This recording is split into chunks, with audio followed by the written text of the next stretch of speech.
This episode is sponsored by Free Market Kids. Join the league of families who are transforming family time into unforgettable Bitcoin learning experiences. With our HODL Up Bitcoin mining board game, you're not just playing, you're building bridges, creating memories, and unlocking the brilliance of the future one block at a time. Hi, everyone. Welcome to Orange Hatter. Today you're listening to a conversation I had with Aida. Hi, Aida. Hi. Thank you so much for joining us on Orange Hatter and for your willingness to share your Bitcoin story with us. So, to get us started, would you mind telling us a little bit about your background? Yes. Thank you for inviting me. It's a pleasure to be here. This is my first podcast. So thank you for the opportunity. My background, my Bitcoin background, I started like many other people with a friend, a good friend of mine that I haven't talked to him in decades. We start talking and we start talking about books and economics and things like that. And then he mentioned Bitcoin and Sailor. But before that, we talk a lot about economics, which is always a good way to enter in Bitcoin and understand Bitcoin. So through many economic conversations and me understanding what is the current economy, how it works, what are the concepts and stuff like that, it makes me understand Bitcoin a little bit. And then I started going through the rabbit hole completely, reading books, the Bitcoin Standard, other books about Bitcoin and economics. I started very skeptical. So I didn't go and buy it immediately. I was like, yeah, that sounds beautiful. That sounds good.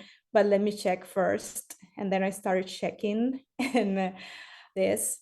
And then I started looking for the community and the comments and all of that.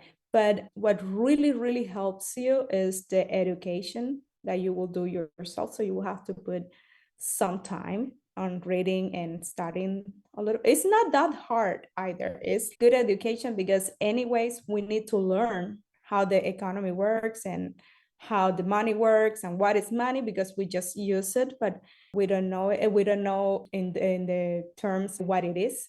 So it's always good to learn. And also we need to take responsibility of our future. So we need to learn how to invest.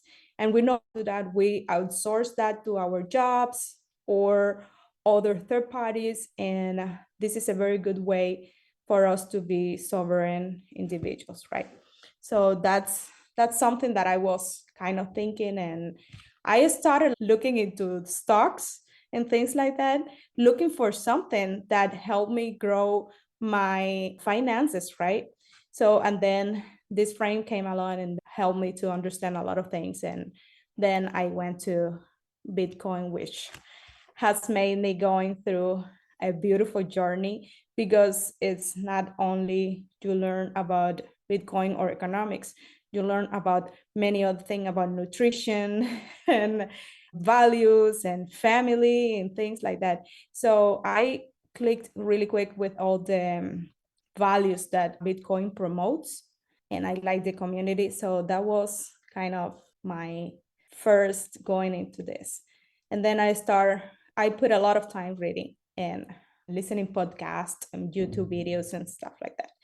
And then I started looking locally in my community what was there about Bitcoin and other people that believe in this and know about this topic and things like that. So I normally did that as part of my job or my professional career. So I normally go to meetups and meet people, network with people that are the same background that I am to try to keep up to date on the technology. I work on the technology sector. So that is a very, very challenging field to be in because every single day is growing. Every single day is a new thing that we have to study and we have to apply. Now with AI, it's crazy. Like everything we will have to learn. Meetups are good ways to try to keep you up to date. And then I started looking into that and I'm in the Atlanta area and I found this group, Atlanta BitDevs. I was okay, let me take a look at it. And then they had their first meetup and I went to their first meetup and it felt like home because you went there and the people there were like, first of all, when you start in Bitcoin and you come from the fiat world and all your friends are from the fiat world, you don't have people to talk about it. They have their skepticism, and that's okay because that's the way that everybody starts, right? And maybe they are not interested or things like that. And then you find this group with your same interest where you don't sound like crazy person.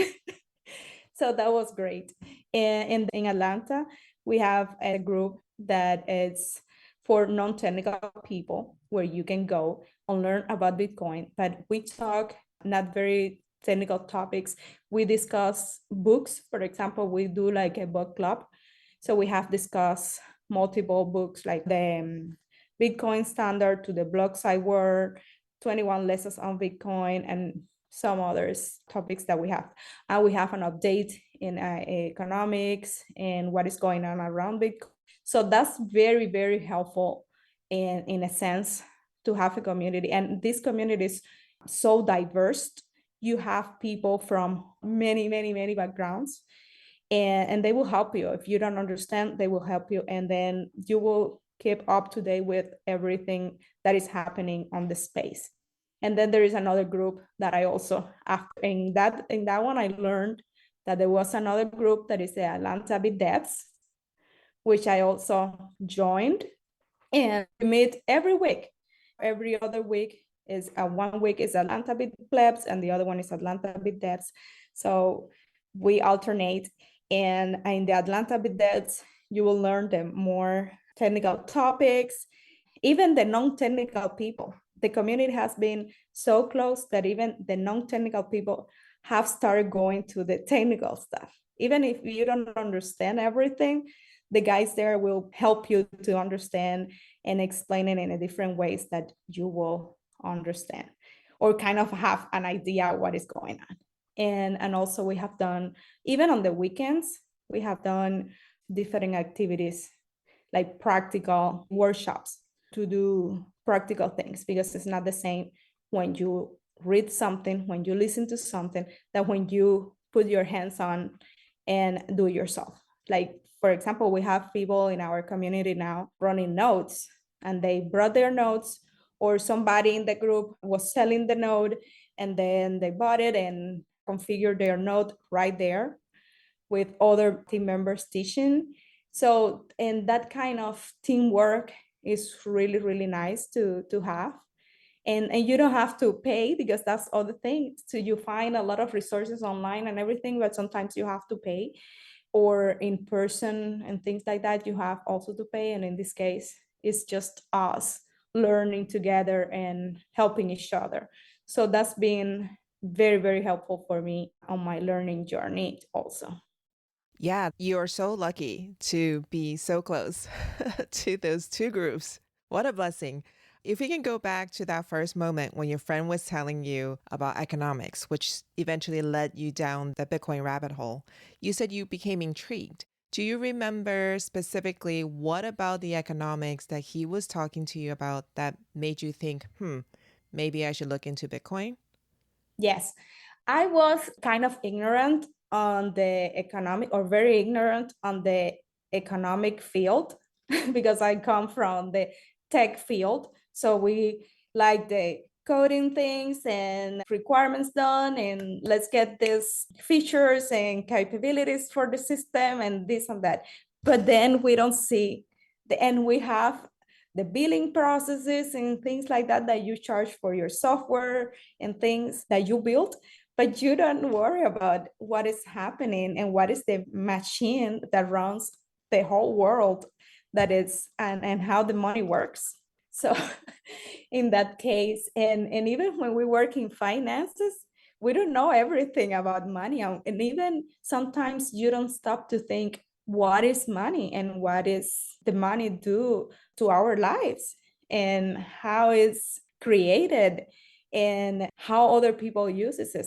And also, I am from Cuba, so I had a little bit of background or of how hard is to not have an economy, or not, or you don't even think about it because it's so the situation is so bad that at some point you don't even care about that anymore, because there is like no crisis, no temporary crisis. It's a complete, the full year crisis that you have in your country. Your money is not valuable at all.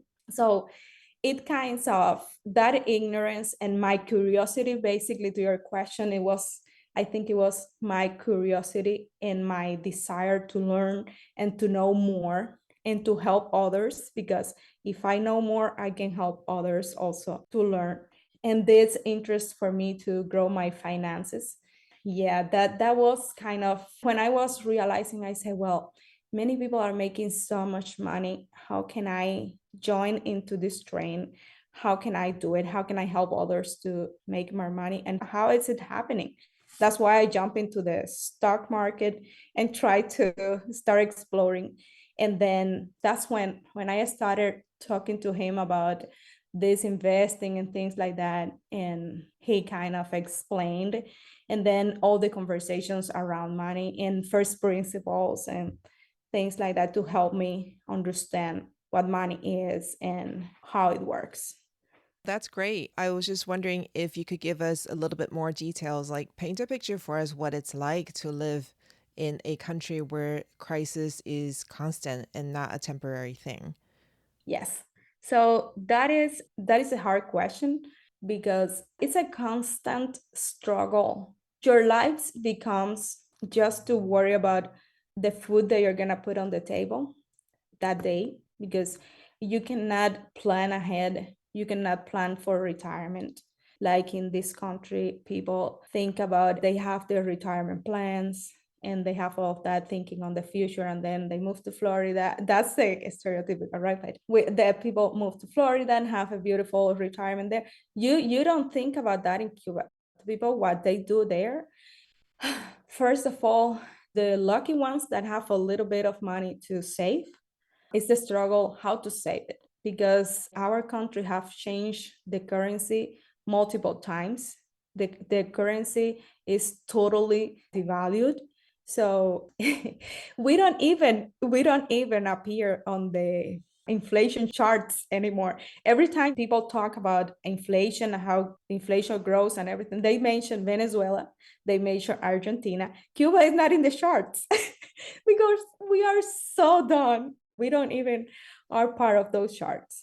So it's really hard for the people there. People also use like gold, like buy jewelry sometimes to have the savings, and they save in dollars, which is what most of the Latin American countries do, right? And that's the way that they make savings. But for example, my family, for example, they had some savings once, and in one currency, which was not the dollar, was another of our currencies in our country. We had two, and then the government decided to switch, so their wealth diminished, right?